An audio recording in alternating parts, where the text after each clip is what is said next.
لیکن کسی کو خاص ٹکٹ ملا ہو، کسی کو خاص، جیسے حضرت سیدنا ابوبکر صدیق رضی اللہ تعالیٰ عنہ، حضور صلی اللہ علیہ وسلم نے جنت کے دروازوں کا ذکر کیا، روزے دار کے لیے دروازہ ہے، صدقے والے کے لیے دروازہ ہے، جہاد والے کے لیے دروازہ ہے، فلاں عمل کے لیے دروازہ ہے، یہ دروازہ ہے، یہ دروازہ ہے۔ تو حضرت ابوبکر صدیق رضی اللہ تعالیٰ عنہ پوچھنے لگے کہ اللہ کے رسول، کیا کوئی ایسا خوش نصیب بھی ہے کہ جنت کے 8 دروازے اس کو بلائیں گے؟ تو حضور صلی اللہ علیہ وسلم نے فرمایا کہ ہاں اے ابوبکر، وہ تو ہے ابوبکر، کہ جنت کے 8 دروازے تمہیں بلائیں گے۔ تو یہ ایک خاص وہ ہے۔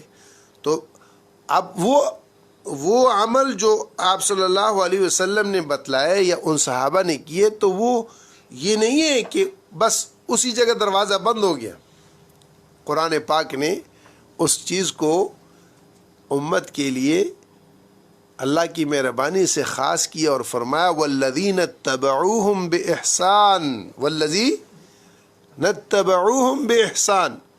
یہ صحابہ، ان کے کردار اور عمل اور گفتار سے اللہ راضی ہوا، ان کے لیے یہ انعامات والذین اتبعوہم بإحسان، اور جو صحیح معنوں میں سچے دل سے ان کی پیروی کر کے آئیں گے، ان کے لیے بھی یہی وعدہ ہے۔ کل واقعہ جو ہے وہ تقریباً آدھا سے رہ گیا تھا، شاید کہ بہت سارے ساتھی سوچ بھی رہے ہوں گے۔ اللہ جل شانہ کل کائنات اور ساری چیزوں کے اعتبار سے یہ جو ہمیں روزے دیے، یہ جو اعمال دیے، اس میں اللہ پرکھ رہے ہیں۔